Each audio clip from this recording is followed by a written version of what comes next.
to a new episode of the Boy Time Podcast. I'm Vince Vaughn, and as always, I'm joined by Babby. We have a slam dunk episode, as always. I actually have a decent amount to talk about, I guess. I watched two films. This week I've watched four films. One of them is on the Presents that is already out. So check that out on Stalker. But I also watched a secret film for a new podcast that I'm doing. So keep your eyes out for that. I will be talking about it once it's out. But I watched two movies for this podcast that are on vastly different sides of the spectrum. I keep doing this to myself and it's not planned. I just have different reactions to different movies. And I wish that I liked everything, but I don't. That's why I'm not a good film critic, because I don't like everything, I think. Don't listen to our stalker. Don't? I actually loved Stalker. That's the thing about it that you might not understand, is that it's actually I hated it. Yeah, you hated it. It was weird. It was a complete misdirect, because I think audience would go in thinking that I hated Stalker and that you loved it. But in actuality, it was actually the reverse, which is interesting. Correct. You should check it out. Now you have to watch to see if that's correct. Yeah. Yeah, but I'm trying to think. Oh, gaming. I did beat BioShock 2, and it's still pretty good. I don't have more to say about it than I did last time. I'm currently playing Astrobot, and it is as good as everyone is saying. It's actually insanely good. It might be one of the best 3D platformers. And I don't say that lightly. That's one of my favorite genres. And I'm absolutely loving it. And I haven't played half of the games that it's referencing, but it is great. So I might give further opinions once I finish it, because I might be halfway done. I'm not sure, around there. But that's pretty much. Oh, I guess the PlayStation 5 Pro was announced. Are you excited? Are you gonna get it? I still don't understand why people buy PS5s. So It's a good Blu-ray player, I think. Really, I that's can't what it comes imagine down to. paying $300 more for one without a Blu-ray player. See, yeah, yeah, because the Pro, it's no disc drive. Well, actually, that's not entirely. You can get an true. add-on. You can get an add-on, which I believe is $100. Yeah, I'm just gonna buy a DVD player. Yeah, just get a UHD I need to get one player. of those anyways. Yeah. Yeah, just do that. They're way cheaper. That's pretty much all I use my PS5 for, is because I don't want a smart TV, so I just use the PS5 for all that. Of course. And I like some of the games. Some of the games I play, even though they eventually get ported to PC, I like to be first, and I like bragging to everybody that I have a $500 machine that doesn't really have many things to play on it, but I can do this one thing once every 6 months. That's right. I can play Astrobot, and I can play Spider-Man 2, and that's all I need. So that's that, I guess. But yeah, the PlayStation 5 Pro is $800, doesn't have a disk drive, and uses AI to upscale everything. So therefore, it's good, I guess. I don't know who's getting this and why. If you buy this, I do not trust you financially. I don't really respect you either as a person. Yeah. Honestly, because why? The PS5, it runs great. I don't even know what it would add. I don't have any complaints on the performance side of a PS5. It isn't like, oh man, it's great, but I need ray tracing. Better perform well. It looks like a skyscraper. Yeah. Well, yeah. Same size as one too. That's true. It's whatever. It's big. But I like it. I hardly ever use it, but I do like it. So, yeah. Don't buy the PS5 Pro. Wait for the Switch 2 to come out. The Switch at this point is a better buy than a PlayStation 5. Way more games That's to true. play on the Switch, even though the Switch runs like absolute trash. It does. But you can get anywhere.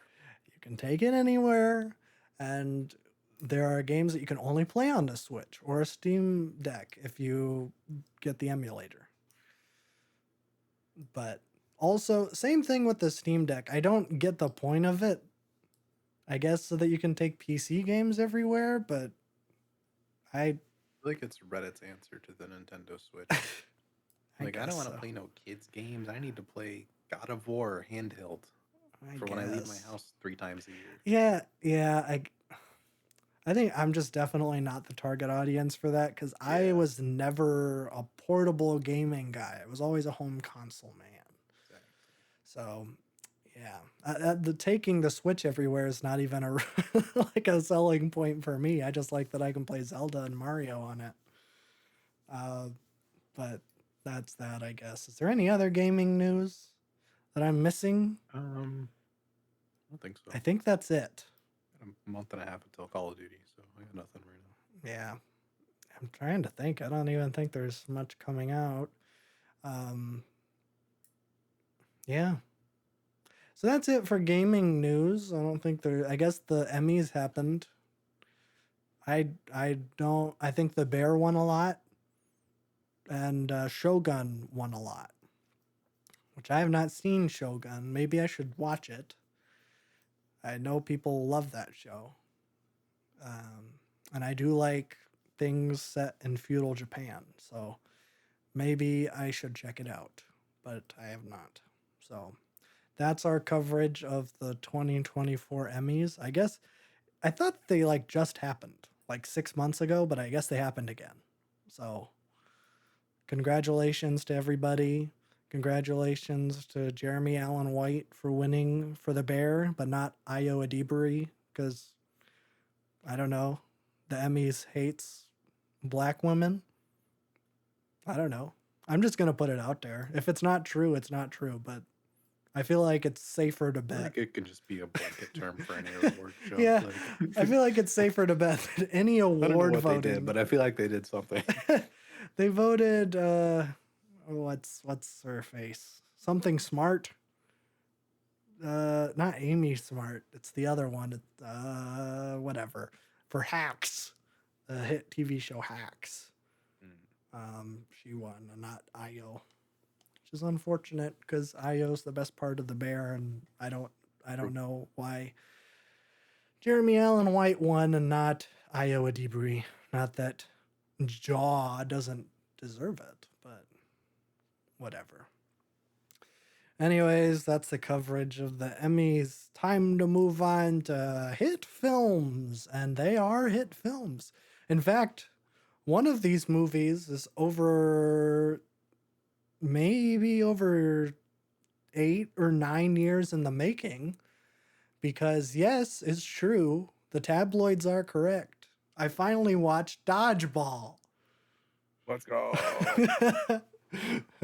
Yeah, for those who don't know, and I don't know why you would know, everybody in my life, and by everybody I mean my close group of friends, they all make fun of me because I haven't seen Dodgeball. And constantly I hear, well, you're the film guy. How have you not seen Dodgeball? As if that's a valid argument. um, so I finally decided, okay, you know what? Today's the day.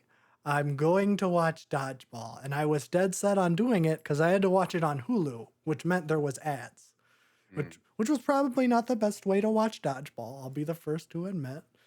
It's a TV movie. You can watch it with ads. It's yeah, it's honestly, I don't know what you guys were talking about. This movie kind of sucks.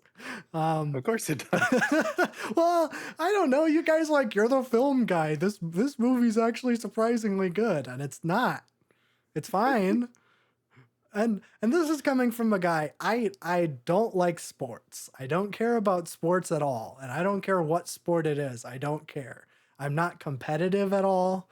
and I am not loyal at all. So therefore, picking a team would be it would be not true to myself.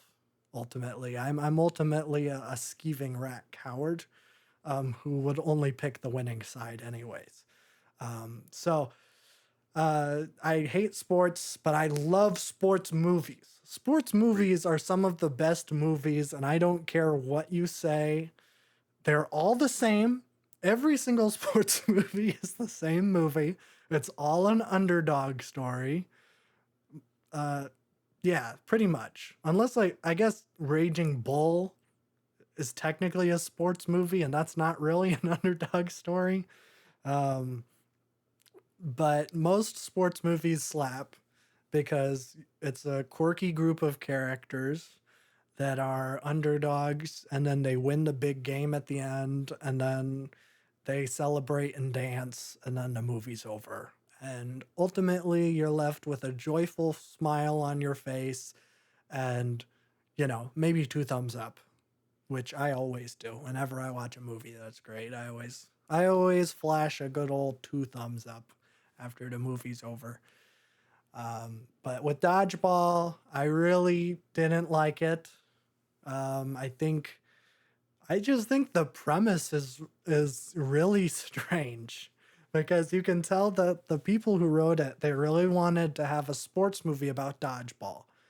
They had a whiteboard on the wall. There was whatever, a group of writers that were all sitting there. Someone wrote dodgeball sports movie on the whiteboard, and everyone's like, yes, that's a great idea.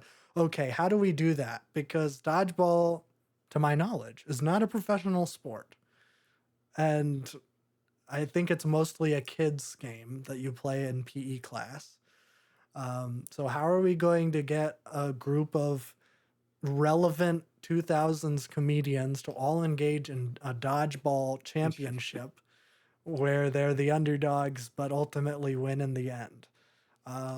Well, I guess we'll just have Fuchs from Barry, who's there, who just for some reason is a fan of obscure sports. It's not really brought up. It's brought up in the beginning where he's like, "Did you see an obscure sports magazine that they're playing water polo and whatever?"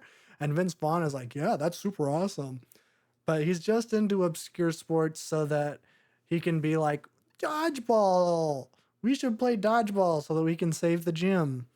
Because Vince Vaughn runs a gym, but it's a gym for 5 people because those are the only people that ever go to the gym, and they're a bunch of eclectic weirdos. There's Fuchs from Barry, who's kind of a schlub who likes obscure sports.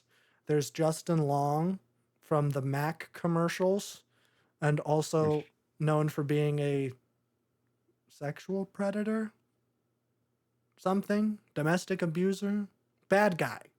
He's a bad guy in real life, but he was in the Mac commercials, and that makes him good enough to be in Dodgeball. And then uh, there's a pirate played by Alan Tudyk, who's a great actor. I don't know why he's playing a pirate. I guess because it's funny. It's random and it's funny that there's a pirate in the 21st century. And then there's Token Black Guy, Of course. who is there.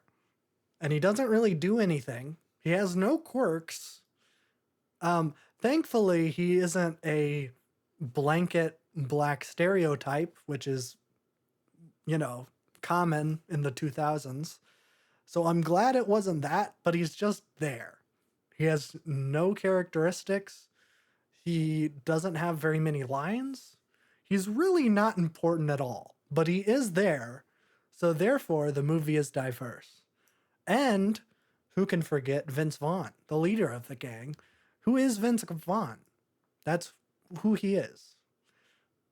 It's kind of like Bill Murray. Bill Murray and everything is just Bill Murray, and Vince Vaughn is Vince Vaughn and everything, except for the Psycho remake where they cast him as Norman Bates for some reason. I that's probably the worst casting in the entire world. Vince Vaughn as Norman Bates, but who am I to say? I'm not a Hollywood casting agent in the 2000s. That was probably the right call. But there's also uh, One, two, three, four, five. There's also a sixth member of the group, and that is Lady. And Lady is there to be romantic lead to Vince Vaughn and also be a good dodgeball teammate because she has a cannon of an arm, because she was in softball, and because women play softball, and so she can be in dodgeball. So she is Lady, and she is there. Her and Vince Vaughn have absolutely no chemistry, but they do kiss in the end, so therefore it's a happy ending. I will say, not all the comedy in this movie aged especially well. Throughout the entire movie, Lady is described by a bunch of the male people as being, I'll just say, a lesbian. That is not the word that they use, but I'm not going to go on record and say the word that they use because I don't want that to be dug up in 5 years. And I think that's a smart call. So they describe her as that for most of the movie. And then at the end, her partner, who is a woman, gives her a big ol' smooch on the lips. And Vince Vaughn is sad because he's like, oh no, she's a lesbian. Just like everyone was saying throughout the entire film. And I am sad because I wanted to be the one to smooch Lady on the lips, but I can't do it because she's a lesbian and I'm sad. But Lady pulls the biggest twist of all and reveals that she is not lesbian, but in fact bisexual. And she smooches Vince Vaughn right on the lips. Those didn't exist when this movie came out. I guess Foreign I concept. I don't know. I guess they did. Because she's like, I actually swing both ways. And I'm like, oh wow, they were using that term in the 2000s. I didn't know that. But this also raises an interesting question because not only is she bi, but she also must be poly because the her girlfriend doesn't seem bothered at all that she smooched Vince Vaughn on the lips. So therefore, I have to assume that this will be a throuple. That is how Dodgeball 2 starts, I assume. I don't know. Did they make a Dodgeball 2? They might have actually. Oh, I said that as a joke. I feel like there might be. Oh no. Dodgeball 2 is in pre-production. Oh no. They're making it now? Why? Why would you do that? Do people, I guess people do remember Dodgeball Oh yeah, a lot fondly. of people remember Dodgeball. It's one of the most quoted movies of all time. It is? What are the quotes? Yes, the dip, dodge, duck, Oh, dive. That's Dodge. everywhere. Yeah. That's just common slang. It is. I've never heard that You've before. never heard. No. I mean, maybe I have and I just didn't get it. It's going to be one of those things now where, wasn't it? Oh, who was it? Was it Lil Wayne? No, it was Young Thug. It was Young Thug who was like, you know, when you buy a car and then you start seeing that car everywhere, but you didn't Hmm. see it before? That happened to Yep. me with DMX, where I started listening to DMX and then I started seeing dogs everywhere. Is that what it's going to be like with That's Dodgeball? fantastic. Probably. Okay. um, but yeah, they are coached by an old man who is a dodgeball champion who says those 5 words that you just said. Uh, Wait, is that a Nickelback lyric? Those 5 words in my head. Are you having I have no fun idea. yet? That's like Rockstar or Oh, something. that's not Rockstar, but yeah. Whatever, it's one of their songs. It's one of the big ones. Whatever. Um, so yeah, they're coached by Coach, and the crux of the movie, I think I already said it, but Vince Vaughn owns a gym, and bad guy who was played by Ben Stiller, who is possibly homoerotic. I don't know.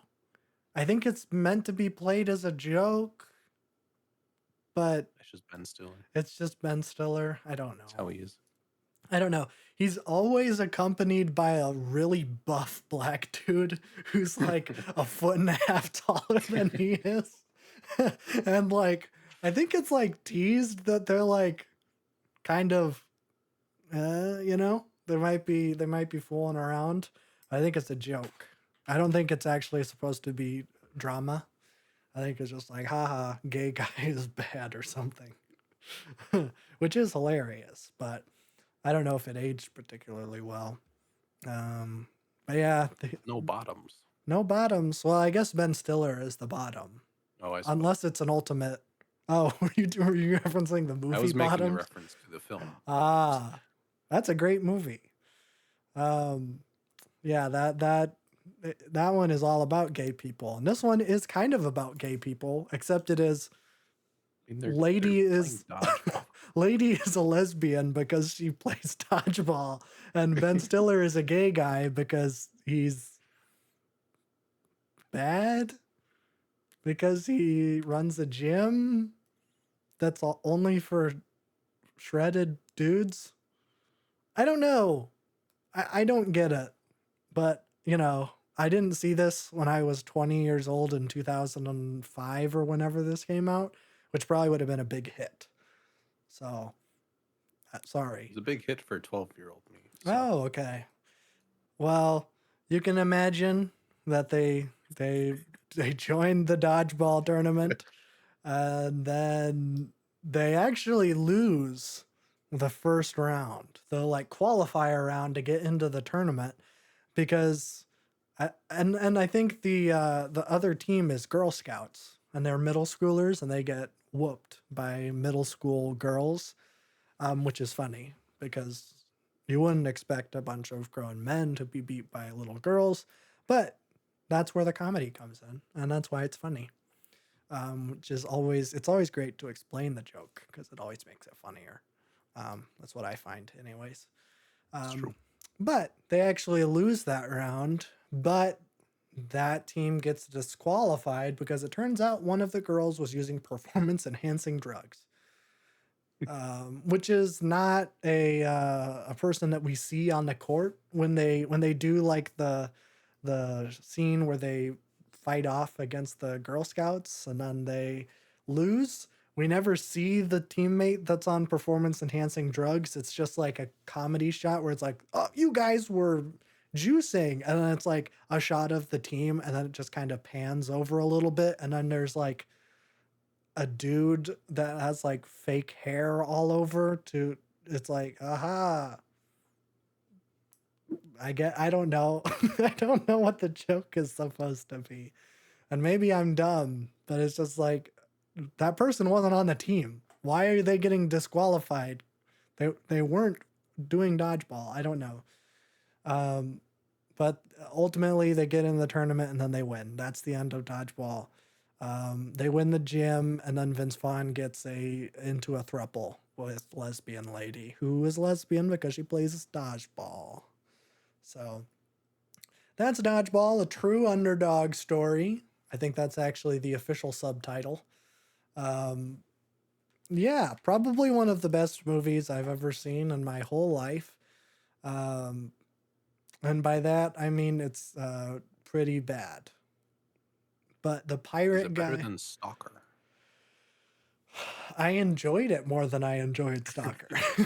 it's That not hurts me so much. it's not a better movie than Stalker. Stalker, we just talked about this for a long time, but Stalker is a great movie. It's a very well-made movie. Dodgeball is not. It's sloppy and it That is true. sucks, but I did enjoy watching it in some level. I did not really enjoy watching Stalker. Um, and I, of course, I rate things on Letterboxd based on my enjoyment, not on how the movie is. So, yes, this movie does rate higher than Stalker, even though it really shouldn't. I feel like everybody just clicked off of this podcast. That's fine. I don't care. It's not much higher. No, I, yeah. We just need like a top 5 like losing credibility moment and we can do like a montage. oh, I've said so many things. Yeah. It'd be I hard to compile. Yeah, I've said a lot of like, oh, these all. I just went on a rant last episode on how every single Hollywood classic is dumb and you shouldn't watch them. And now I'm sitting here saying that I like Dodgeball more than I like Stalker, which is one of the highest rated movies of all time. We got him, ladies and gentlemen. I shouldn't really be taken seriously as a critic at all, but that's where we are. This is the world we live in, where It's true. Dodgeball is higher rated than Stalker in my eyes. Unfortunately. I yes, I maybe I need to rethink my entire life and I'm maybe just pointing out the blatant contradiction happening okay, here. okay. And I'll be honest, I'll put my cards on the table. I rated Stalker 1 star because I hated Man. it and I did not like watching it at all. And I rated Dodgeball 2 stars, which is not significantly higher. In fact, I didn't really like it at all. It's funny. But this is the world we live in. This is my official opinion as of right now, as of me recording this. I think the best part is that your letterbox will like have these in sequential order, so you'll see them on the same page at all That is true. times. That is true. That's my diary. So yeah, my list goes Dodgeball, and then the next movie I'm going to talk about, and then Doctor Strangelove, Stalker, and then A Trip to the Moon. Yeah. And that's just how it's going to be. That's just how it is, and that's fine. Right. Let's move on. I don't need to talk about Dodgeball anymore. I would not recommend you watch it, even if your friends give you crap about never seeing it. Everybody has to see Dodgeball. Why? I don't Although at this point you understand. probably don't have to. We can move on to like Grown Ups 2 or something. Okay, I've never Like you seen. have to give the really stupid like TV movie with a whole bunch of like big actors for some reason, and it's just atrocious. Yeah, that is true. I Grown Ups, I think, is that one for the next 10 years. I have not seen Grown Ups, and you better not give me any crap You should about. watch Grown Ups. I don't want to. I really don't want to. But I think it is funny that there are only other person on Letterboxd that is the people I follow that has seen this movie is Grant, and he rated it 3.5 stars. That doesn't surprise me. Which, looking here, I'm just looking through his most recently rated things. I want to see what it beat, just to check. Um, okay, well, oh, geez, I didn't realize how terrible his Letterboxd is. Um, You can't talk anymore. I know. This is why I feel fine because I know one person that's worse. Yeah. He has Bottoms at 2.5. What a coward! Mm, That's a great movie. He just isn't gay enough, I guess. I think Um, he is. he has it rated the same as Doctor Strangelove, which I think, frankly, is a crime. That is interesting. If Dodgeball and Doctor Strangelove are rated the same, I think you need to rethink everything. Just like I need to rethink everything about Stalker being below Dodgeball. But that's where we're at, and that's That's fine. life. That's life. You know, what are you gonna do? You're gonna rate Stalker higher just because of societal norms and Don't peer give me the pressure? peer pressure. I wouldn't dream of it. Form your own opinion. Exactly right. Turn off the fantanos. I actually agree. This is something I 100% agree with. Don't listen to anybody. Form your own opinions. Grant, if you just so happen to be watching this episode, which frankly, he doesn't watch this or listen to this. I don't think he's ever listened to one of our podcasts. He's been on one episode, and it was our most chaotic episode in the world, That is true.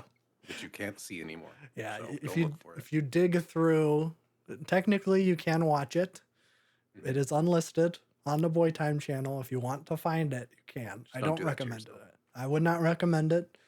Um, yeah, just stay here. Stay here with us because it's I fine will now. say it is better to form your own opinion. You can Yes. have a discussion with someone where your opinion could be changed instead of just Absolutely. thinking that like I should rate this higher because everybody says it's good. Yes. Yes, the biggest crime that you can commit is rating a movie on Letterboxd or Album of the Year, seeing the score and having that impact what you rate it. Yes. Because Don't like do that. don't do that. Rate it what you want. If you watch Doctor Strangelove and you think it's a 1-star movie and then you get on there and it's like a 4.1, don't rate it a 4-star.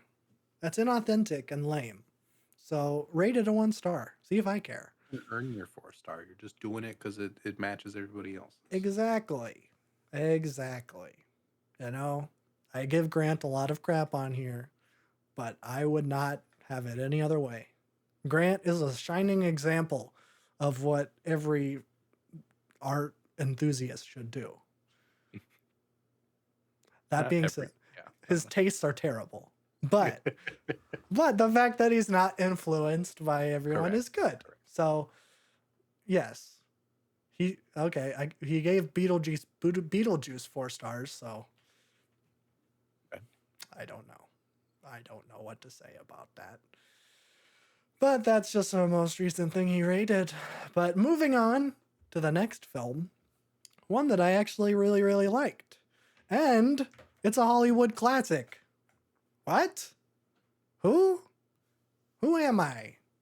Didn't I just say that all Hollywood classics are dumb and that you shouldn't waste your time with them?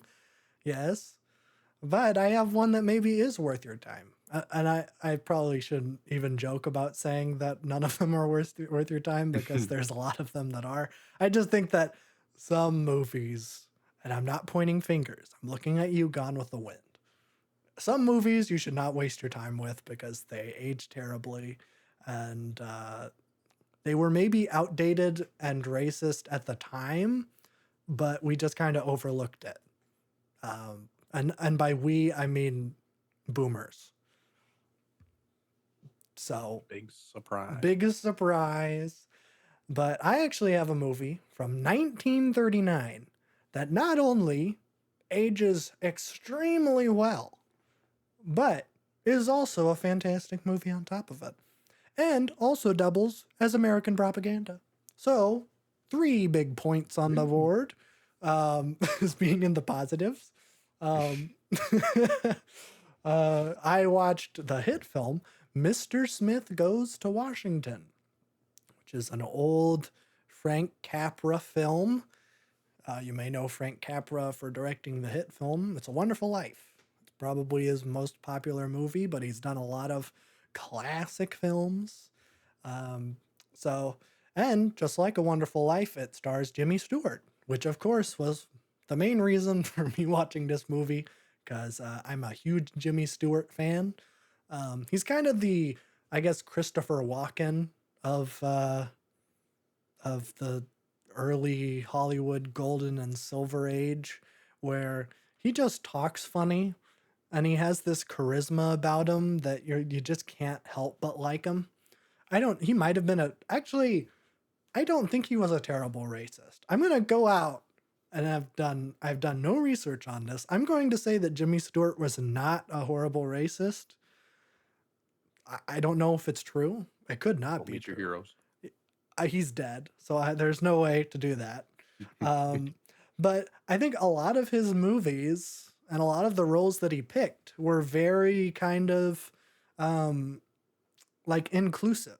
Like I talked about Anatomy of a Murder, and there's like a scene where he's playing with a jazz band and who does the why can't I remember who did the soundtrack for that movie? I talked about it for so long because it was so good.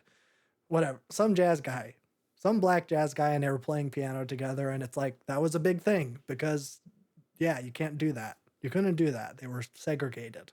And even in this movie from the late 30s, his character is talking about like wanting to include everybody and like regardless on race, color, and creed, like he wants to be a good person and be inclusive. So I don't know. I don't think a horrible racist would take those roles.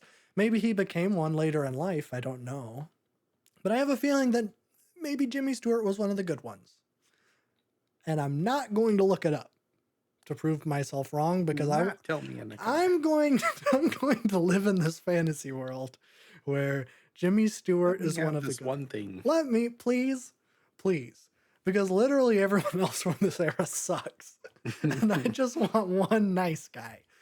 Um, but yeah, this movie is great. I think it's like might be one of his first movies. He's like really young in it, which is weird. I guess I'm used to seeing movies of his that were like 30, not even 30, like 20 or 25 years later, where he's like middle aged, but he was really young, 1939. Let me see. Yeah, Vertigo came out in 58, so nearly 20 years later. Rear Window was in 54. So I'm just used to seeing him a little old, so it was fun to see him as a young guy. Um, but it's kind of an interesting story because the movie starts off and it's not said well, is it? I don't think it's said what state he's from, but basically, I think I don't know, a senator died or something, and a governor. I guess in the 30s there wasn't like special elections because those things happen now when something like that happens where it's like, we need to throw together an election to fill in this empty seat. But I guess in the 30s, you know, I guess that didn't happen because it was just like the governor needs to appoint someone. I don't know if that's still what happens. I don't know. Um, but that's what happened. And then there's all of these political people that are like, I want you to pick this guy, governor. And then a bunch of other political people are like, you should pick this guy. And so the governor is super stressed. And he's just like, I don't want to pick either of these guys. They both suck. They're both corrupt and they're both evil guys. And I don't like either of them, but I have to pick one of them. And that sucks. And so he's like venting to his family, and his family is very, very big because it was the 30s. So he has like 8 kids.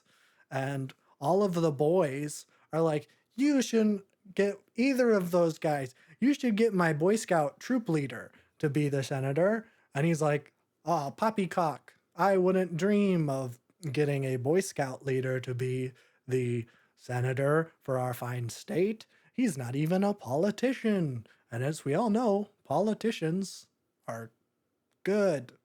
Great. They're great. Everybody loves them. Nobody tries to shoot them on a golf course. That's just that's just what happens. Everybody loves Definitely politicians. didn't try. Put your back into it next time. Hey, I didn't say it. I agree, but I didn't say it. You Um, just had the wrong driver or whatever. yeah, You need a 9 iron. You had like a 22 or something. yeah, he was putting. Should have been, Yeah. yeah. But anyways, the governor decides, actually, I can't decide. Both of these guys suck. They're all corrupt and bad guys. I'm just going to flip a coin. Heads for evil guy 1, tails for evil guy 2. And for some reason, maybe this was a thing back then, but when you flip a coin, usually you catch it and then like slap it on the back of your other hand and then reveal it. This guy is just like, I'm gonna toss a coin, and then he just like tosses it and then like walks the other direction and then just lets it drop on the table. I've never seen anyone do that before. I'm going to assume it was something that happened 100 years ago and not that this guy was a weirdo. I feel like that's probably safe. But due to extreme circumstances, the coin lands exactly on the side. It's propped up by a book that's also on the table. And so the coin just so happens to land on its side. So neither on the head or the tails. And so the governor's like, this is a divine intervention. Jesus Christ doesn't want me to pick either of these people. I'm going to pick the Boy Scout leader as the new senator for our state. And everybody says, you're crazy, you shouldn't do it. But he has a good feeling about this guy because he's young and he's trying to make his community a better place by taking in all of these boys that would otherwise be living on the streets, but giving them a bunch of, I don't know, just stuff to do their time. That's positive. And so he is elected senator, and everybody is super happy. Everybody loves the guy. He seems like a real person. He's not reciting some old script that someone else wrote for him. He just seems like a good old boy who's trying to do the right thing. And he's clearly stressed, and he was not prepared for this at all. But who, if the government, or not the government, if the governor came to your house and was like, hey, you're going to be a senator, I've picked you to be a senator, would you turn it down? I don't think I would. I think I would say it would be my civic duty, and I would love to do it, frankly. I live to serve my country. I would love to serve my country. Frankly, I can't wait to send aid to Israel. It would be my honor. They knock on my door and I say, "Yep, I'm that big as Israel fan. You can't find them bigger than me. You can't Sign me find. up." Frankly, I love independent military contractors. I will give them all the money in the world. I frankly don't care about homeless people at all, and I would be happy to sign in a new act that would raise the drinking age to 21. That would be my honor, and I would love to do it. Frankly, but I would love to be in the history books, and I don't really care how I do it. I would go full McCarthy. That's the kind of guy I am. Average American. See, I just want to be remembered, and I want to leave behind a legacy, even if the legacy Like, is negative. Yeah. It's still, my name is going to be in a book, and when I die, I won't be forgotten about, which frankly is terrifying to me. So therefore, I will be a senator, and I will be evil. I will be corrupt, and I will be evil, and I have no problems with that. In fact, I would encourage it. So that's just me. So I think I would say yes, and Jimmy Stewart does say yes, even though he's not an evil, corrupt guy like me.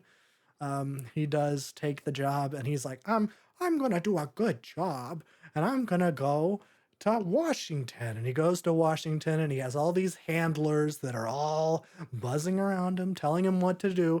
And they're like, okay, you're gonna go to your office. But when he gets when he gets to the Washington D.C. train station and he sees the Capitol dome through the window, he's like, oh, there it is. It's the Capitol dome. And he's like, Boy, howdy. and he like, I don't think he salutes it, but he pretty much does. He basically creams his pants because he sees the Capitol dome out of the window, and he's like, oh boy, I just love this country so much and all of its ideals, and that's just a perfect representation of what makes this country great, is a big dome, I guess. Real. And so all of his handlers are trying to get him, and he actually sneaks away. He's a sneaky little guy, and instead he goes on a tour of the National Mall, and he goes around to the Washington Monument, and he goes to see the Smithsonian, and he sees the Constitution and the Declaration of Independence. And meanwhile, in the actual movie, it's just playing the national anthem, and he's going and seeing all of these great things. And there's an overlay of an American flag waving, because of course there is. And he sees he sees the Lincoln Monument, and he stares long and hard in Lincoln's eyes. And there's this heroic low angle of Lincoln, and he looks big and powerful sitting in his big chair. And then it cuts over, and Jimmy Stewart he's looking at the side of the Lincoln Monument that has that famous Gettysburg Address on the wall, and there's a child and his father has his arm around the kid, and the kid is just reciting those words that we as Americans all know in our hearts. And it's beautiful, and it's patriotic, and it's a wonderful scene, and it epitomizes what's great about this country, is that anybody of any race, creed, color, class can become anything they want. And it's a wonderful, wonderful thing. He even goes to the Great War Monument, where they say this is where this is for all the soldiers that just died in the Great War. This will never happen again. And the movie came out in 1939. And I'm so glad that's over. so glad that that World War thing is over. I'm going to go to the office. And he goes to his office, and his secretary is there, and she's kind of evil, and she's like, I'm in this for the money. She has a line in it that's great where she was like, when I got this job, I had big blue question marks for eyes, but now I have big green dollar signs. And then the evil corrupt senator is like, that's what I like to hear. Now keep Jimmy Stewart in line. Because that's just how people talked in the 30s. You know, they were very flowery with their language, which frankly I think we should get back to, which actually is true. It is coming back. I saw something the other day where just kind of pointing out that Gen Z slash Gen Alpha has become more whimsical in their word choice. We're super whimsical. And I love that. I love that that's a trend. Um, so I really like that. But back to the film, Mr. Smith, or Jimmy Stewart, as I'll call him. Maybe I should switch those. Whatever, it doesn't matter. Mr. Smith is so boring. I'm going to call him Jimmy Stewart. Yeah, he gets to his office and he's like, oh boy, when am I going to go to the Senate House? And she's like, well, we're going to go tomorrow at noon. And he's like, oh boy, I can't wait. And then he gets to the Senate, and I guess this must have been a thing too. The Senate employs a bunch of like 11-year-old boys to be like pages, like assistants, who like take documents from senators' desks up to the front of like the president of Congress, and like one of them guides Jimmy Stewart to his seat like an usher or something. And there's just like 6 of them chilling at the front of the Senate the entire time. That was just kind of weird. I'm like, why is this a thing? I've never seen that before. Frankly, I've never seen pages in general in Senate, but what do I know? So yeah, he goes to Senate and they swear him in, and he's a funny guy, Jimmy Stewart. He likes cracking wise, and so he kind of wins over the Senate right off the bat. And so then he gets back to the office and he's like, "Wow, that was a great Senate. I love being in the Senate. I want to make a bill for a national boys camp. I want to accept everybody, regardless of race, color, or creed." He says that a lot. But regardless of race, color, or creed, boys that would be on the street, I want to give them a place to be, and a place to instill, I'm going to quote here, American ideals. I don't know what that means, but Jimmy Stewart said it with such gumption that I have to believe it's a good thing. So that's his thing. And they spend all night making a bill for a national boys camp for him to pitch to the Senate the next day. And so then he does it. And it's a rousing success. Everybody claps, everybody stands up, and everybody loves him. Everybody thinks that Jimmy Stewart is maybe the best senator of all time because he's just such a nice guy, you know? And that's what's great about him, is that he's just really nice, and he's just like a real person, not like all those other politicians that are evil and corrupt. But the evil and corrupt senators, I guess they had a trick up their sleeve, or maybe they were kind of like fine with him just making a boys camp until Jimmy Stewart said where the boys camp was going to be, which was in a valley that the corrupt senators wanted to build a dam on because their lobbyist guy, whose Big name, water? huh? Big water? Big Water. Actually, his name is James Taylor, which I just Oh, I just remembered that because I'm like, that's kind of weird. I mean, I guess it's it a is weird. common name, but It is, but they're just constantly like James Taylor this and James Taylor that, and I'm like, what, the Fire and Rain guy? That you guys are upset about that? But no, it's a different James Taylor. And actually, isn't James Taylor Thomas a president? don't ask me. I That think sounds like a fake person. I think or James Taylor. Wait, James Taylor. That's not.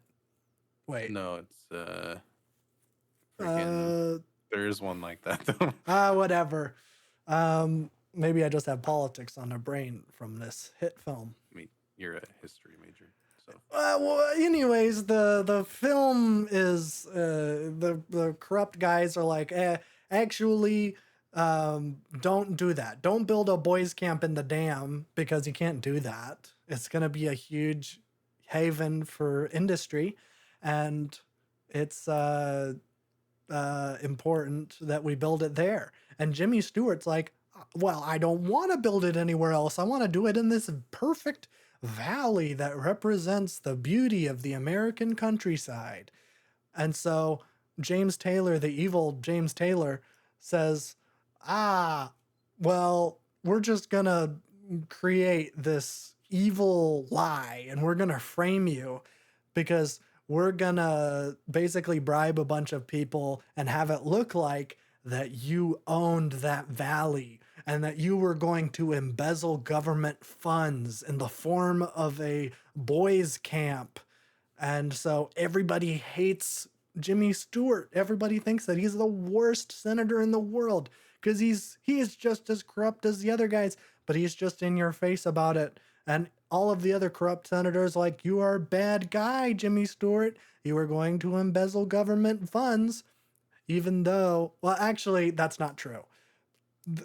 Because the government or the boys camp wasn't going to be funded by the government. It was actually going to be lended money from the government, but that was going to be paid back by the boys that were there. So it's not free. The boys have to pay for it. But Jimmy Stewart made sure to put in the bill that the boys were never to be billed for more than 10 cents at a time. So basically, you get to go to this boys' camp, and then you are indebted to the United States government at the age of 11, that you have to give multiple payments for in order to pay back the United States government. Which, they frankly, would never do it's it's just a terrible idea. Um, I'm gonna be real. I like the idea. Like, I'm gonna take a step back. I like the idea of like some sort of like can't not camp has a negative connotation. Just like, you know, a gathering of sorts that like the government would put on, but it isn't like to instill any sort of like American values. It's just like a fun place for kids that maybe are homeless or in low income families where they can just have fun for a summer. Like, I think that's a great idea. Um, you just make sure it isn't like tainted by like nationalism or anything like that. Just have it be just a genuine fun place for underprivileged kids to go. Like, that's a great idea. impossible. I know. I'm thinking idealistic here, but Opposite of American values. I know. But let's just say that for a second, like this is really happening. I think it's a good idea, and I think Jimmy Stewart is a good guy. And I'm not gonna look into it. Um, um, but it's just like then they make him look like an evil guy, and then this is the crux of the film because he's basically the corrupt senators have teamed up with evil James Taylor, and James Taylor controls a bunch of newspapers. So those newspapers have been spreading lies about Jimmy Stewart that he was an evil guy who was going to be robbing children of money because yeah, so that's what doesn't make sense is that it wasn't like he's embezzling government funds, it's that he's scamming children out of money. And I guess I don't know. Um I guess that's what makes him a bad guy. Well, that is a bad thing to steal from children, but like that's so far where it's like unbelievable that that's what was happening, where it's like comically evil, where they're literally stealing like money from babies. And it's just like, oh, he's so bad. And then everyone believes him.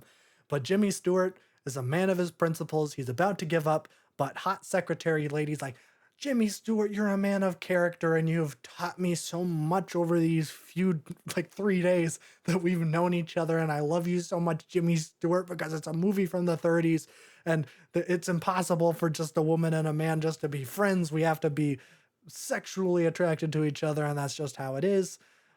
I want you to stand up to those evil senators and expose evil James Taylor for what he is, a rat coward who hates babies and hates you, Jimmy Stewart. And so Jimmy Stewart, he pulls a Bernie Sanders and he does a long filibuster. Filibustering. Yes.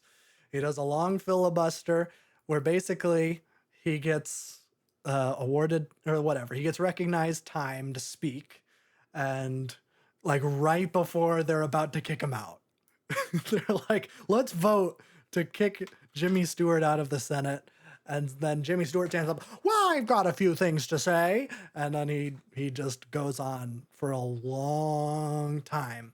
And that's the crux of the movie. I don't want to spoil anything else besides that. I mean, I didn't really spoil anything because that's the whole point of the movie, is that it's a bright-eyed, bushy-tailed guy who goes to Washington and then is exposed to the evil, corrupt side of Washington and is disillusioned with the American political system. That's the whole point. So he does a filibuster, and then there's other things that happen. But I don't really want to go into the end because this movie is definitely still worth seeing. Even though the montage of him arriving to Washington, D.C. does feel like a American propaganda movie from like 2 years later, I'm just going to disregard that because it's great. Everything else about it is great. So yeah, that's pretty much Mr. Smith Goes to Washington. Check it out. It's on Amazon Prime. It's a movie about being disillusioned with American politics and capitalism, evil, corrupt businessman on the biggest corporation in the world streaming service. So it's actually very nice, and don't think about it. I won't. I won't either. I do think it's kind of funny. Well, not funny, but like Jimmy Stewart goes to the World War One memorial thing, and then Jimmy Stewart was a pilot in World War Two. So I don't know. It's kind of interesting. Uh-oh. Uh-oh. I went to Jimmy Stewart's Wikipedia page and he has a political views section. And the first sentence is Jimmy Stewart was a staunch conservative Republican throughout his life. Dang it! Don't read your heroes. Don't read your heroes' Wikipedia page. Frick! A political argument in 1947 reportedly led to a fistfight with friend Harry Fonda, a liberal Democrat, according to some accounts. But the two maintained their friendship by never discussing politics again. Dang it! Jimmy Stewart, why couldn't you be one of the good ones? I guess he's like Charlton Heston, where he's like, I'm actually for civil rights. And then he's like, actually, I'm the president of the NRA, and I don't think that black people should have rights anymore. At least Jimmy Stewart was consistent. I have to rationalize this somehow, where I can still like Jimmy Stewart, even though he was a bad guy. Actually, I don't even know if he was a bad guy. It just says he was a staunch. Well, if you're a staunch conservative Republican in the 50s and 60s, I did. Also, if you're a liberal in the 50s and 60s, or now, or 10 years ago, or 20. Yeah, but at least if you were a liberal in the 50s and 60s, you might think that black people shouldn't use separate watering fountains. Yeah, you might have a little bit of sympathy. Yeah, that's what I'm saying. If you're a staunch... Of course, until it moves into your neighborhood, and then you're like, oh no. Well, but yes. like, at least you have like the thought process in your head. Maybe we shouldn't be segregated, but actually I want to live in a white neighborhood. Yes. That is liberalism in a sentence. Well, yes. But at least a staunch conservative Republican would say, actually, it's fine. Yeah. So I think that is an important distinction. Stewart actively supported Ronald Reagan's bid for Republican nomination. Why? I should stop reading this because this is going to make me very upset. Jimmy Stewart, why couldn't you be one of the good ones? You're dead.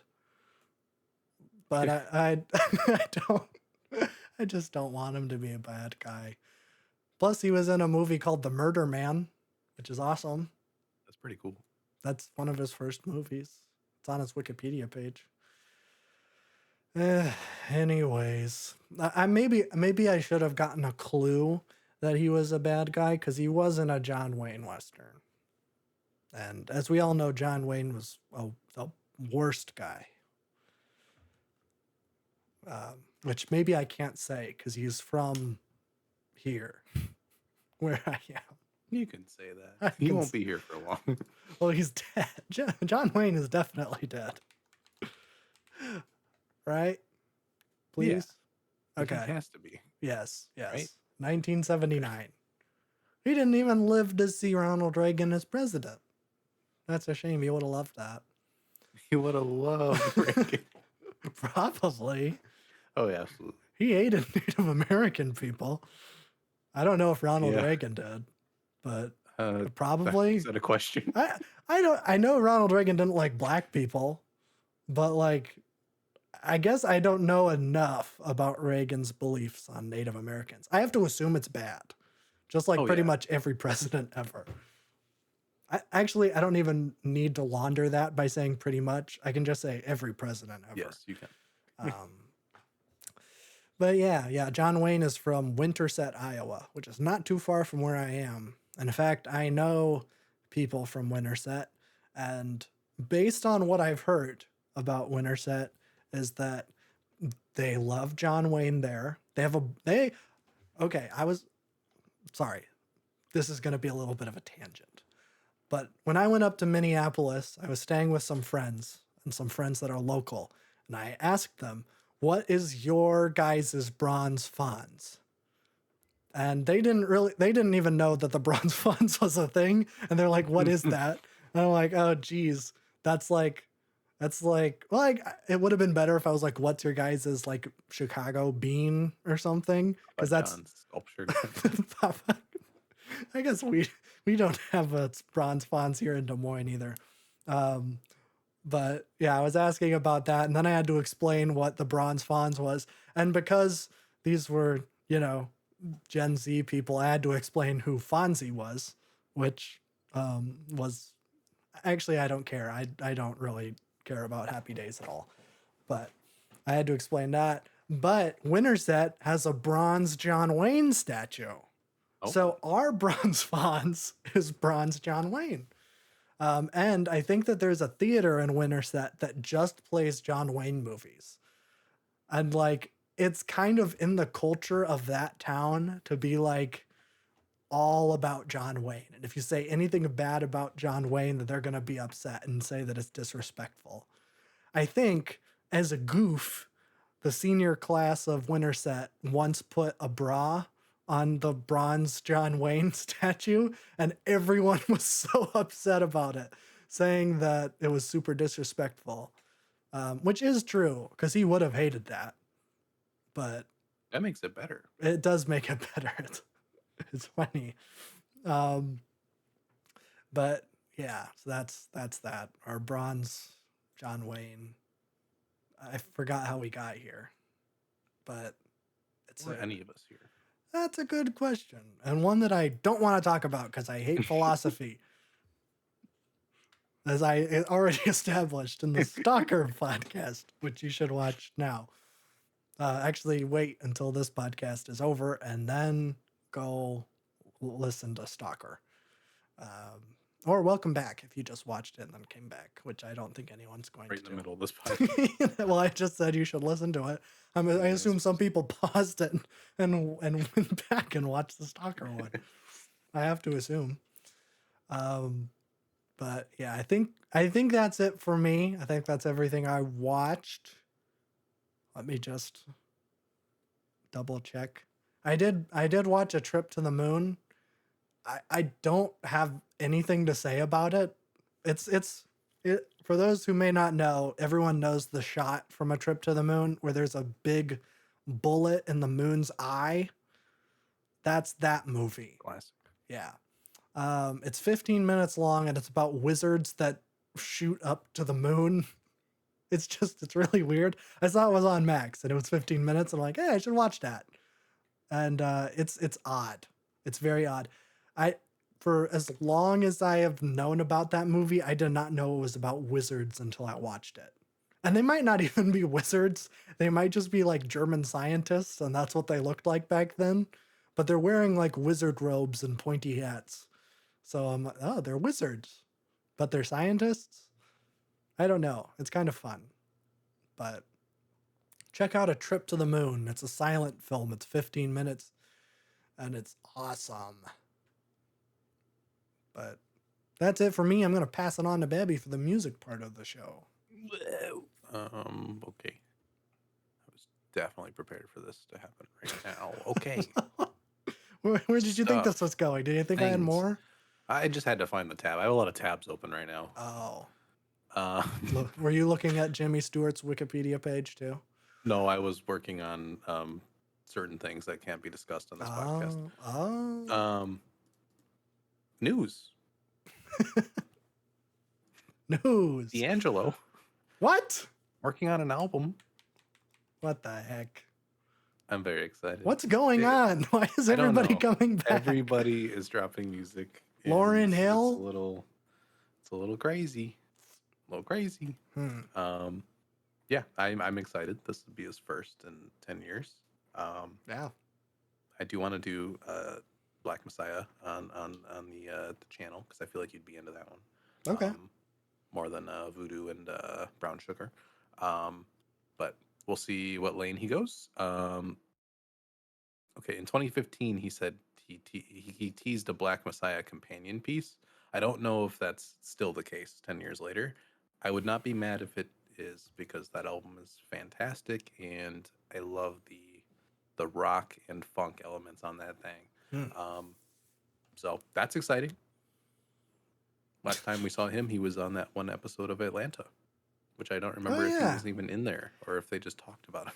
I don't think he was in it. I think the last thing might have been the Red Dead Redemption 2 soundtrack. That's true, actually. That would probably be the last thing he's done. And that song is awesome. Yes, it is. So that's coming. That's fantastic. Bon Iver is still teasing something. He's posting little cryptic social media videos with nothing else and just a pre-save link. So we'll Interesting. just keep you updated on that, I suppose. I would imagine something would happen at some point. You can't keep doing this forever. No.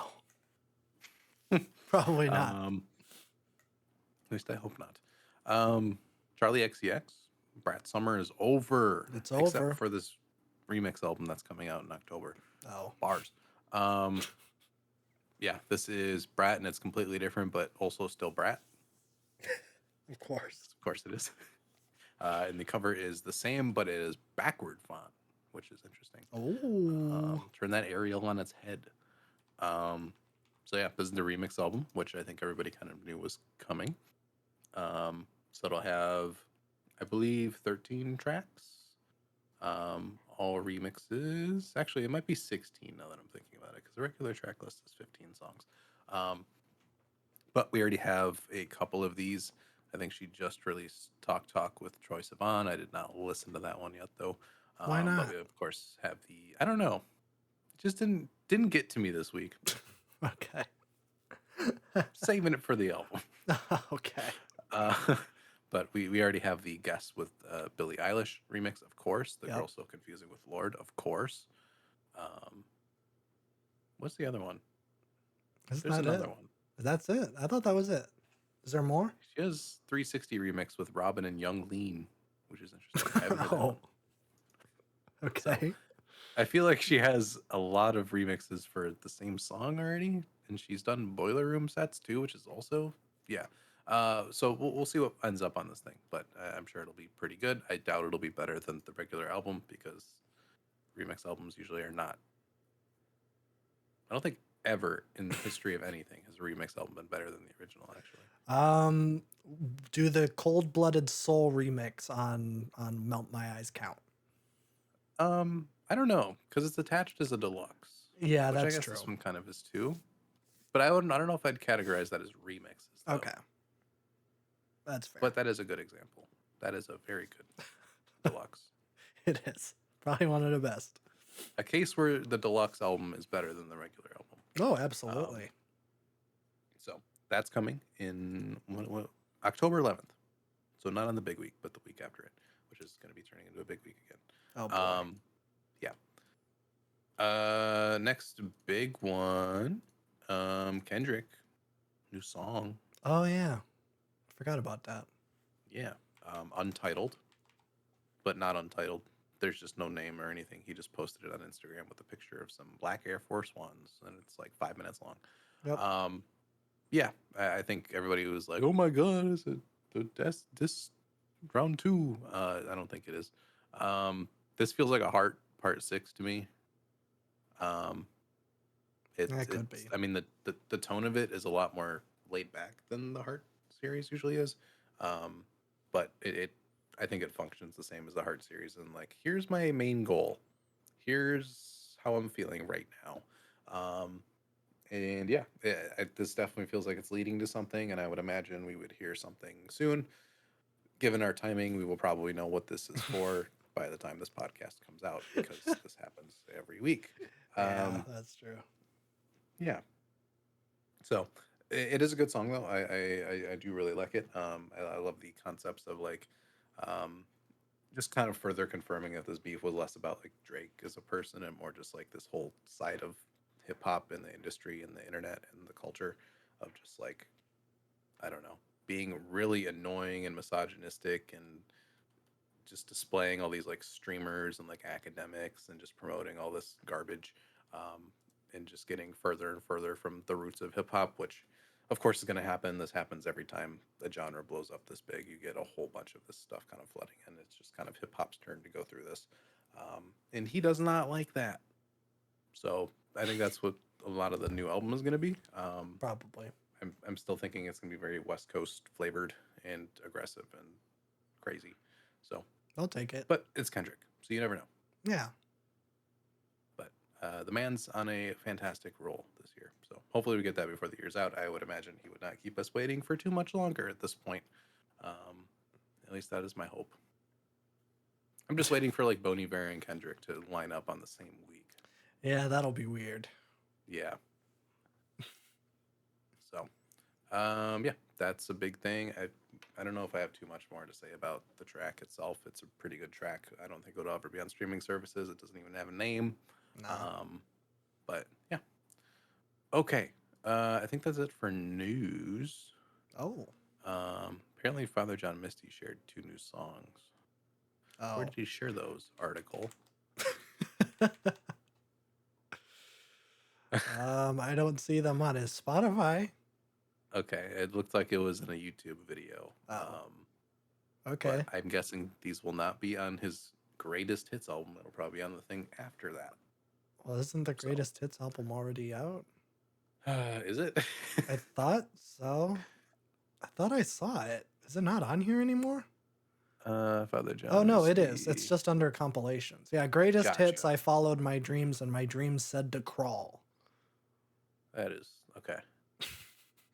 So yeah, this will be from his new album, Okay. which actually I'm seeing this now. Looks like it comes out end of November. What? And It's there's no called singles? Oh, I guess those there too. Mashana. Oh no. I like Father John Misty, but man, oh boy. Okay, well, there's some singles and there's a record to look forward to. We will talk about that next week when we can actually listen to these. Yes. Oh So, no. but that might be another one we can do on the channel. We'll do it on the channel. I'm just worried. Yeah, Okay. this is like his ayahuasca album. Maybe. He has a song on here called Josh Tillman and the Accidental Dose. Might be interesting. Oh, and it has one of the songs that was on the greatest hits. I guess Time Just Makes Fools of Us All, which I Oh, actually like that song. okay. I think it's pretty Okay. good. Interesting. It's 8.5 minutes, and frankly, That's no problem with me. it doesn't do much with that 8.5 minutes, but it's pretty good. It's fun and Sweet. funky. Well, this is breaking news from us because I didn't know this was not part of my segment, I but here we didn't are. know it either. Um, Well, also in news, we have the new Weekend song. yes, we do. I'm going to talk about that. Oh, okay. My bad. Yes, that was next on my docket. Oh, Um, okay. The Weekend, new single, Yes. Dancing in the Flames. Yes. You'll never guess what this one sounds like. It sounds like a Weekend song. I mean, it sounds Um, like a weekend song. it's pretty good. I like it a It, lot. yeah, it's catchy. He has this kind of earworm quality that for some reason he just always is on with in these singles. Yeah. Um, yeah, it's pretty great. I, He released the live version as well, yes. Not only which that, is he, better. well, he also released, he did the single pack. I think that might Oh, have come okay. out like last Friday. It has the dumb instrumental and acapella on it, Yeah. but there's an acoustic version, Oh, and interesting. I have not heard this. it's way better than the original. Interesting. Okay. Um, yeah, it's well, first of all, it's acoustic, which is points already. Uh-huh. Um, but he does the thing I love, where I think it's live vocals because each chorus sounds different, and I think he's Hmm. just actually singing along to someone playing on the guitar. I think it's one take, and Interesting. it's very very good. He kind of flexes on it more than he does on the Dancing in the Flames studio version. Hmm. So I highly recommend the acoustic. It's kind of like that SZA song where the live version Yes, is the kind of live better version than is the should just be studio. the real version. Yeah. Yeah. I actually feel the same way about this track because the live version is better than the single version. Um, Okay. I've not listened to the why live version. why don't we just like release one song and then release the best version of this song and not like have to shop it around? Well, because we need more Anyways, plays. it's a good single. I enjoy it. I do too. Um, I did not watch the video for it yet. Actually, I meant to do I that and I just did not get to it. I haven't either.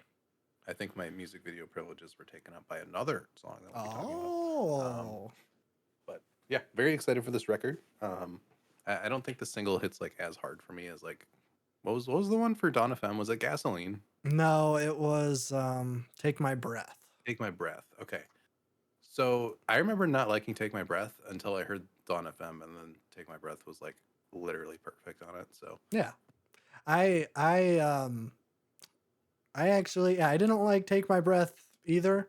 And even now, it's probably bottom half for me. But that's just because I interesting. love Dawn FM so much. Um, It is really good. but I really like Dancing in the Flames already. So I Hmm. can't imagine. Hopefully, he does what he does with Take My Breath, where he does like a more fleshed out version on the album, where it adds like a minute and a half of lead in and outro. Hmm. I I would imagine love he that. would. He's been very cinematic with these and very Yes. intentional. Yeah. Yeah. Um, I'm for it. so yeah, we still don't have a release date, but I'm assuming it'll come out this year. Oh yeah, probably. Yeah, so stay tuned for that. Very excited. I should probably run back After Hours and on FM because I have not listened to those in a while, and they're both great. They are both great. So yeah, that was a big one. Next we got a Lucid third single for the new record. This one is "The World Is Dog," whatever that means. The world Um, is dog. this record is gonna be crazy. Yeah, this is just as psychedelic and crazy and off the wall and weird as the other two singles we've gotten, and it sounds fantastic. I like that he's just 100% leaning into his weirdness and the things that make him unique because it is just working here. And I think the more I'm hearing from this, the more I feel his influence from Diabetic Test Strips because he must have been very instrumental in how that record like was formatted because all the psychedelic weirdo stuff is just really great on that record and it feels very natural to him here. So very excited for that. That also comes out on the 11th. Um, my October is flooded in the first 2 weeks, so I'm gonna have like 6 or 7 records to talk about within a 2 week span, and they're Oh all like boy. records that I'm highly anticipating. So, yeah, that was a good one. Um, there was a Playboy Cardi song that came out because There he still makes was, music, I guess. I guess. It's been a minute. Yeah, he also like doubled down that I am music is still the thing, but I don't think he gave any much more info about that. I did not listen to the new single yet. I just want to bring it up that he did release something. He did. So, This is true. um, feel like with Playboy Cardi, I don't enjoy singles from him. I enjoy listening to the full album experience and getting to that point about one fourth the way through where my brain melts out my ears and then I have the greatest time of my life. That's my experience with Cardi. Much like my experience with Cemetery. They're very similar to me. I could see that. So I don't like either of um, them, so that yeah, does exactly. track. But we'll see what happens with that. Um, okay, this one was random. Clipping, new single. Oh, Um, hmm. don't know if this is running towards a record or not. It might be, might not be. They haven't done anything since 2020. Um, but this is Run It. This is a techno, cyberpunk, hardcore, industrial hip hop song because it's So it's clipping, on and of brand. course it is. Yeah. Um, yeah. So this sounds better than the entirety of the cyberpunk soundtrack. So I think it fits the vibe more than a lot of those songs do. Um, and I don't know, I enjoy it.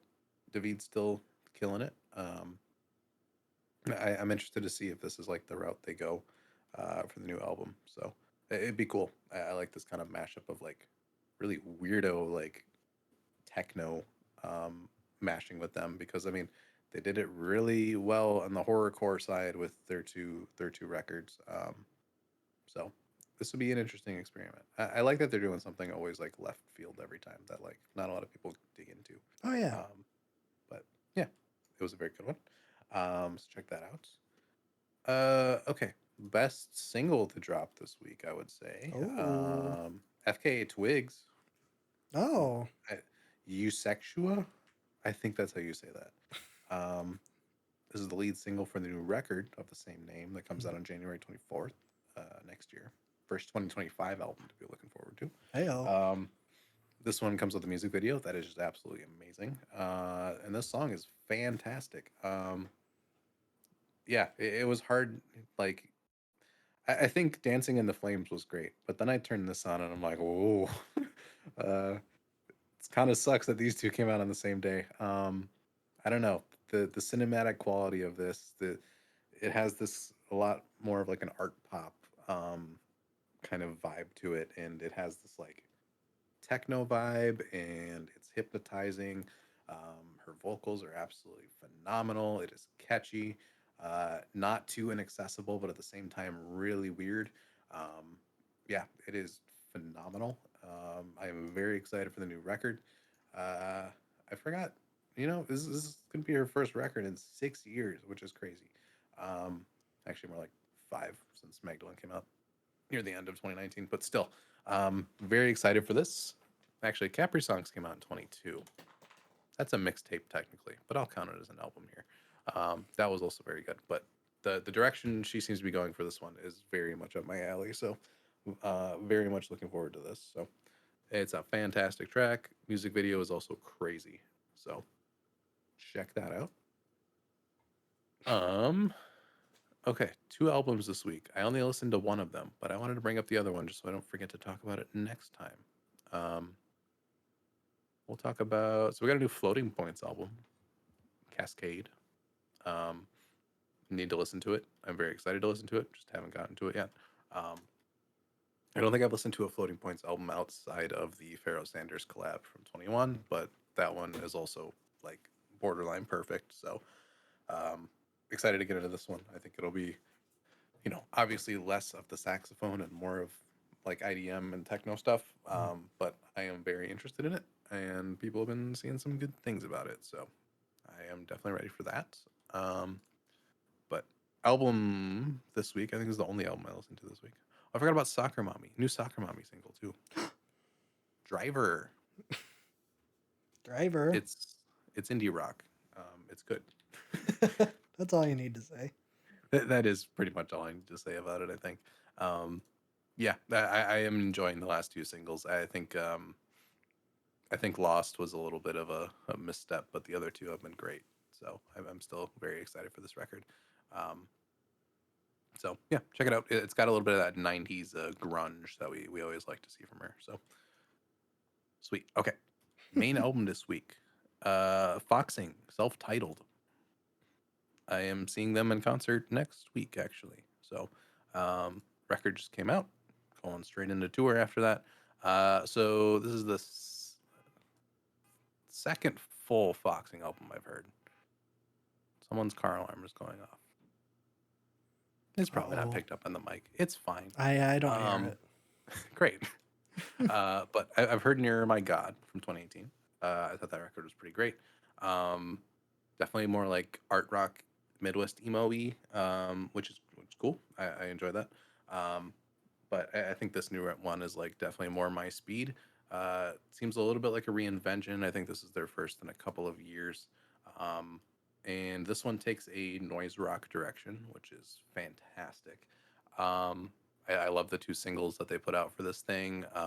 We've both been highly anticipating it in this household, and it's great. It's really fantastic. It's this blend of like South Korean noise rock mixed with like emo, and there's one song that sounds like a Wilco song. There's a lot of weird influences being drawn here, but they all blend together into something that is just really really fun. Um, and just the dynamics of this thing are great. There's a lot of experiments being taken, and a lot of them pay off. Um, it's been a while since I've heard a record like off the wall like this. I think I'm just like reminiscing because Black MIDI is no longer a thing, and I've been wanting something to just like blow me away like Hellfire or something does. Um, but this thing, I don't want to say it gets close, but it's definitely an energetic listen. But I mean, the opener, Secret History, is like incredibly minimal, and then just has like these gigantic hits of like a extremely noisy, loud chorus and goes back to minimal. I talked about Hell 99. That song is like almost Black MIDI levels of insanity. Um, but there's a lot of good stuff on this thing. It's mixed so well too. I think with noise rock especially, there is a certain level of mixing you have to do to make it so it is still loud and aggressive, but not enough to hurt your ears while listening to it. And I feel like I have no idea how to do that, but I feel like it's probably a pretty hard thing to do. Um, I'm interested to see how these songs will play out live in concert. I was not going to bring my big boy earplugs like I do for Swans, but I might have to, considering on how loud the guitars get on some of these tracks. Yeah, Um, probably. yeah, might be safe. Um, but yeah, it's a really fantastic record. I think when it comes to favorites, Hell 99 is crazy. Kentucky McDonald's is fantastic. Weird name for a track, but it's fantastic. Um, Hall of Frozen Heads is great. It literally sounds like a Wilco song mixed with like more experimental rock, which is really interesting, but it works really well. Um, but yeah, it's about an hour long, but definitely worth your time if you're into any of this kind of thing. If you're a Paranormal fan, check this out. Definitely see a lot of comparisons with them when it comes to this kind of like Asian noise rock sound that they're kind of drawing from here. So don't let this pass your radar if this is something you're into. It wasn't on the front page when it came out on album of the year, and it's still not. It's kind of far down still, which is really surprising because it's getting pretty great reviews. um, I think it's just one that people are not keen to yet, so jump on the train.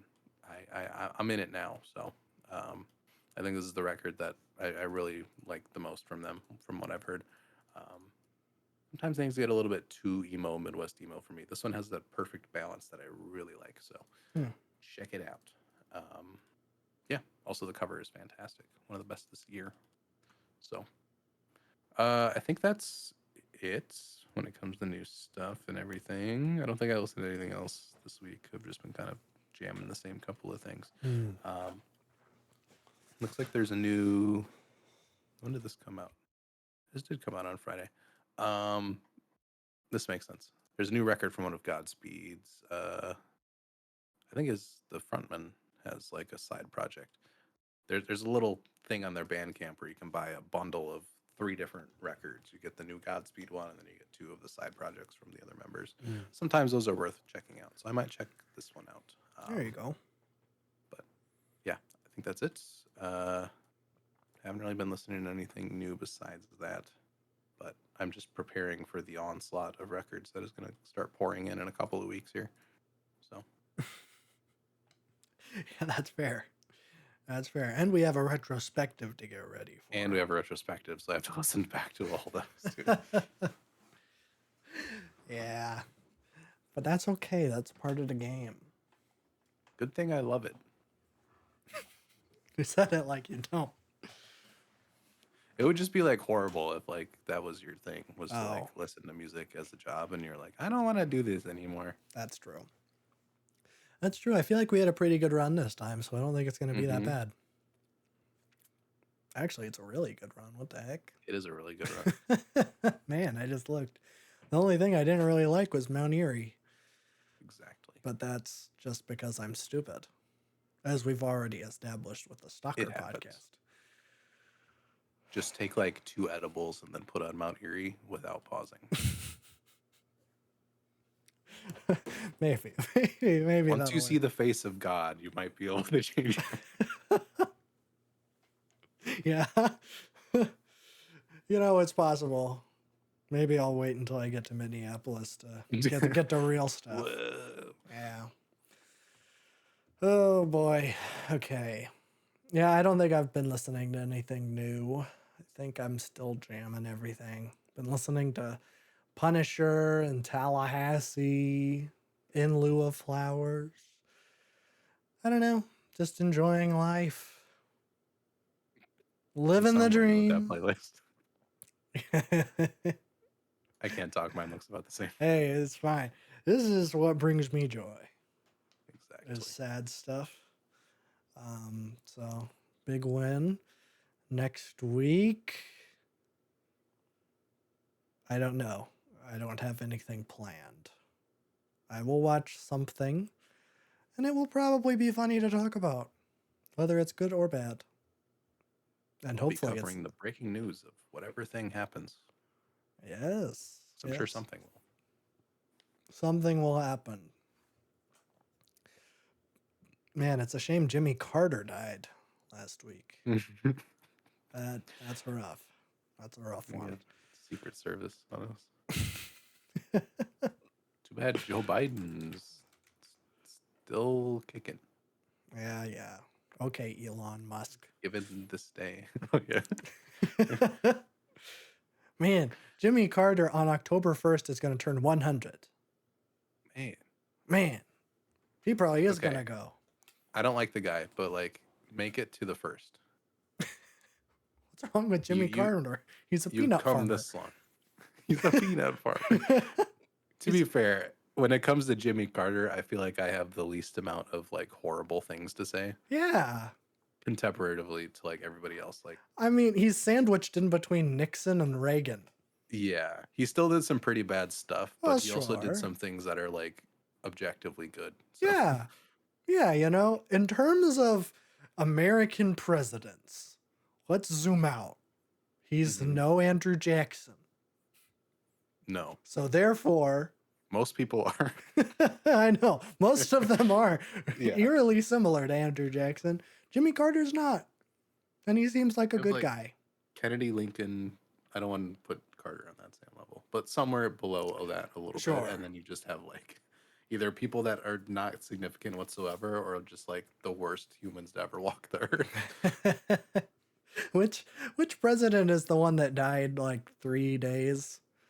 He like had food poisoning and then he Oh died on a yeah, train. That yeah. guy's Who probably was the that best. guy? That guy. That guy is the best. He did the least amount of damage. See, that's what I'm saying. On a scale of presidents, that guy's actually on the upper scale. Yeah, exactly. He's He probably did a the top best thing 5 he could do as president. president, is getting poisoned and dying. He didn't have time to do a genocide Exactly. or colonize a random island.